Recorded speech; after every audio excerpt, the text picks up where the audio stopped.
Did you know nearly 1 in 5 adults in Barbados have diabetes? Did you know diabetes is one of the leading causes of vision loss in the world? Regular eye screening can save your eyes. Contact the Barbados Diabetic Eye Screening Program today at 243-3937 to find out how you get your simple digital eye screening done for just $90.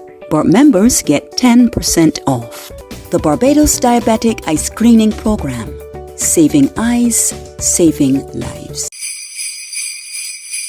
That got to be Santa Claus passing me. He's saying no, because it's almost Christmas. Nope, it's still not Santa Claus. That's because it's time for another special Christmas edition of the Maria Holder Diabetes Radio Show. Starting right now on VOB 92.9 FM, 15 sugar-free Christmas minutes with the compliments of the Barbados Diabetic Eye Screening Program in partnership with the Barbados Community Foundation and the Maria Holder Diabetes Center. A good Yuletide morning to Larry and all the special people who are tuned in to VOB 92.9 FM this morning. It's Peter Christmas Boys, and the question is, you finished your Christmas shopping yet? You buy all your gifts and the groceries and the ham and the turkey? And what about the black cake? You was one of those people that just mix up black cake and bake it one time, or do you mix it up beforehand and have it fermenting for weeks? But you might be a diabetic or pre-diabetic, and your question is, can diabetics eat black cake? Well, you'll be hearing the answer to that question from dietitian Victoria Cox, just like we promised you last week. So make sure and listen. The answer might surprise you. All of this with the compliments of the Maria Holder Diabetes Center located in Warren St. Michael. Their vision is to be the center of excellence for diabetes surveillance and management in Barbados and the Caribbean by 2030 through raising the standard of care of diabetes, increasing public awareness and education, pioneering new approaches to early detection, prevention, treatment, and management. And that is why they have a range of services specially designed for diabetics with health professionals like podiatrists, nutritionists, diabetes specialist physicians, and specialist nurses. To start off this morning, you are going to hear from one of those diabetes specialists, Dr. Diane Bradford, and she will be telling you a bit about what a diabetes specialist nurse does and also about foot care, because you know taking care of your feet when you're a diabetic is very important. So you will be hearing about the podiatrist services which are also available at the Maria Holder Diabetes Center. Let me listen. So another service that we have here is our diabetes specialist nurse. What is a diabetes specialist nurse then? She's actually a nurse who's really specialized in diabetes management. She's what we call a nurse practitioner. We don't have a lot of nurse practitioners in Barbados. There are some, but unfortunately because of regulations, they don't practice as clinicians as much as they should or they do elsewhere. She's also a nurse prescriber, which means she can prescribe insulin, she can prescribe medication for diabetes, she can adjust medication. So some of you who do know her, that is Nurse Bushel, but they deal with a lot of education. And if you're using insulin, you need a lot of education to be able to manage it quite successfully.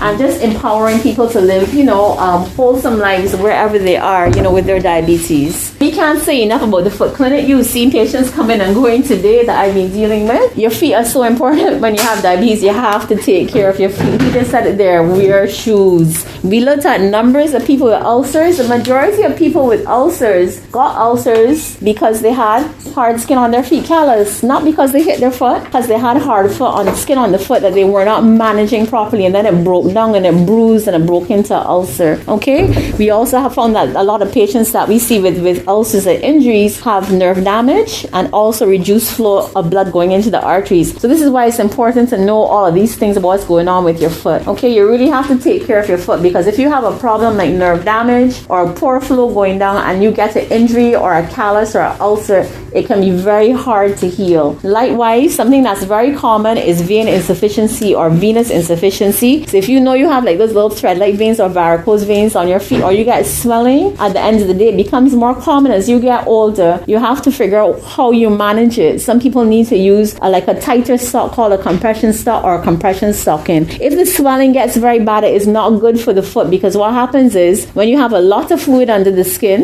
it separates the skin from the blood supply. Then the skin becomes unhealthy and it breaks down into something called a venous ulcer. You don't want a venous ulcer. They're even harder to heal than the other ulcers that we normally see. And if you have a venous ulcer plus the diabetes plus poor circulation, you could actually end up with an ulcer that could be there for years. We had one person that we saw yesterday. Thank God he's doing very well now. But he had his ulcers for 10 years. 10 years on his feet. That's what they call the what? The life ulcer?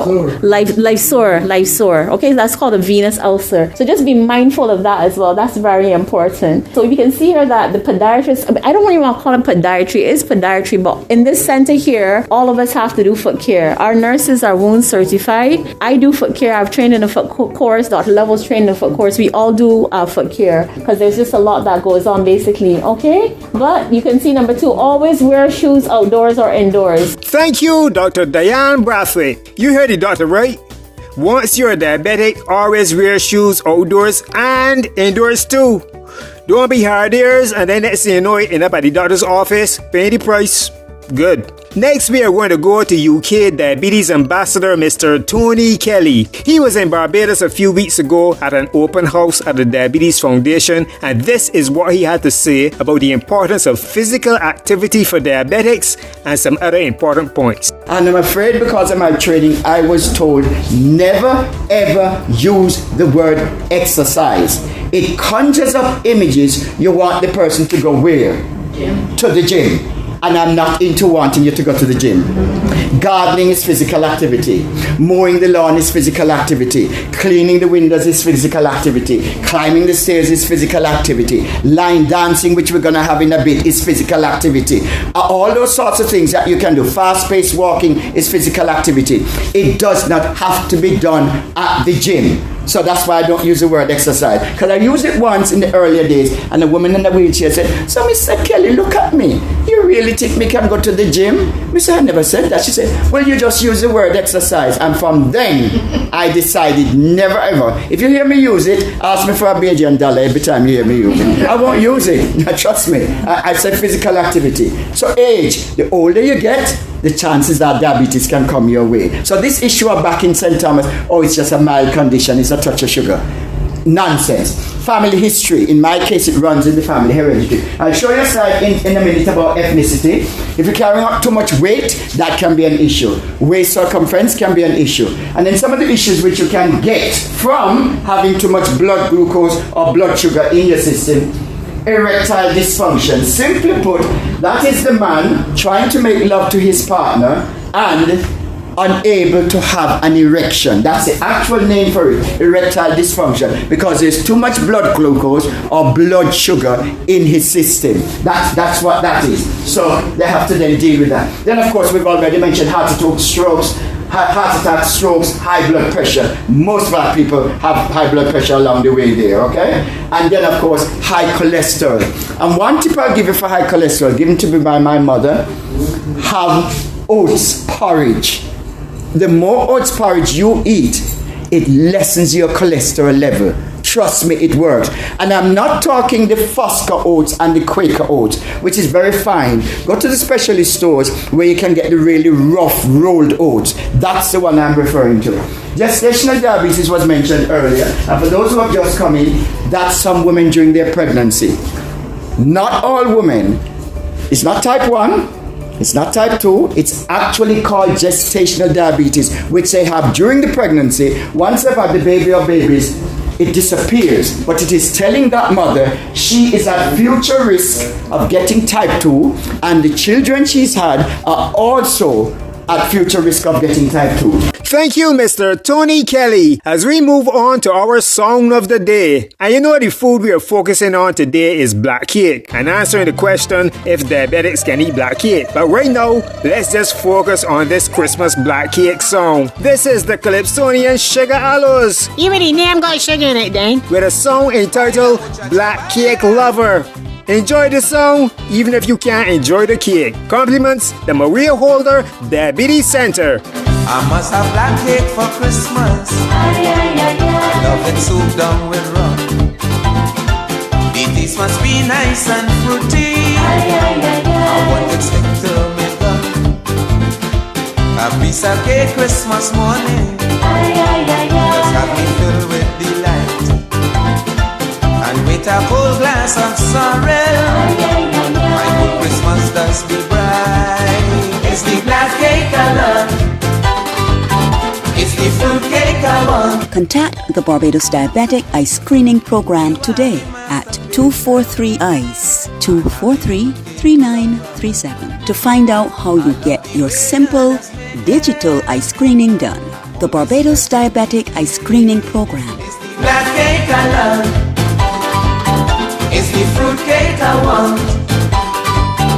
It's the black cake I love, with punch and creamer. It's the fruit cake I want, with sorrel or gingerbread.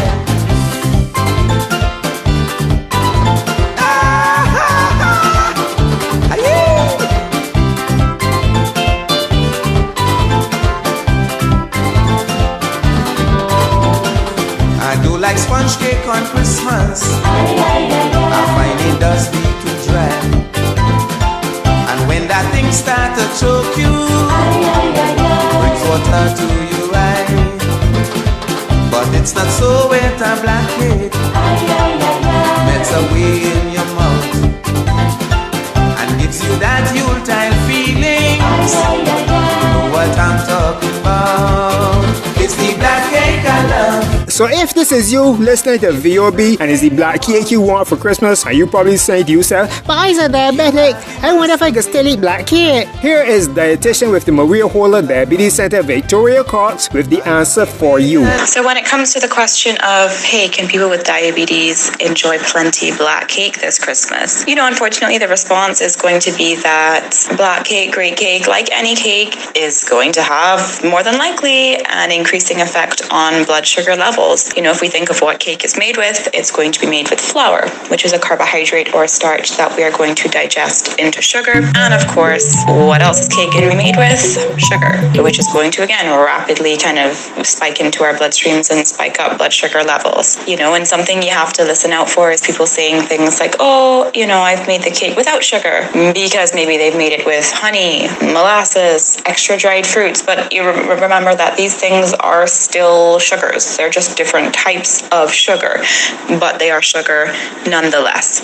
So the answer is still going to be that the cake is going to have an effect on blood sugar, and therefore we want to, yes, enjoy it, but enjoy it in moderation, not every day and not huge slices, and hopefully not in conjunction with a sweet drink to just compound things. So I'm not, telling people that they shouldn't be enjoying themselves, but certainly you don't want to overdo, because yes, the expected fact is that this cake will have, like I said, an increasing effect on blood sugars. So small portions and not overly frequently is going to ultimately still be the response. Just about a couple months ago, Diabetes Foundation, they had called me, Dr. Prophet, send the message that they were doing the eye screening program, and I went and I had my eyes done, both me and my fiance, and I can say that I was well satisfied with what they did with the result. Right now the cataract is under control. I would say yes, that is very good. It's very good for diabetic. I would give it a 5-star. The Maria Holder Diabetes Center, located in Warren St. Michael, with their diabetic eye screening program, offers a standard of service that equals or surpasses any you might receive internationally. So if you're a diabetic or pre-diabetic and listening to your radio right now, you need to make an appointment and get your eyes screened by calling 243-3937 to make that appointment. In addition, there's now a new vascular service that is the centerpiece of a national campaign that will highlight the discovery of early circulatory problems in the limbs and extremities of at-risk persons. So if you are having vascular or circulation problems, call and make an appointment at 417-0305 or 243-3937. The last 15 minutes you heard on your radio was brought to you with the compliments of the Barbados Diabetic Eye Screening Program in partnership with the Barbados Community Foundation and the Maria Holder Diabetes Center. Until next time, take care of your eyes. Did you know nearly 1 in 5 adults in Barbados have diabetes? Did you know diabetes is one of the leading causes of vision loss in the world? Regular eye screening can save your eyes. Contact the Barbados Diabetic Eye Screening Program today at 243-3937.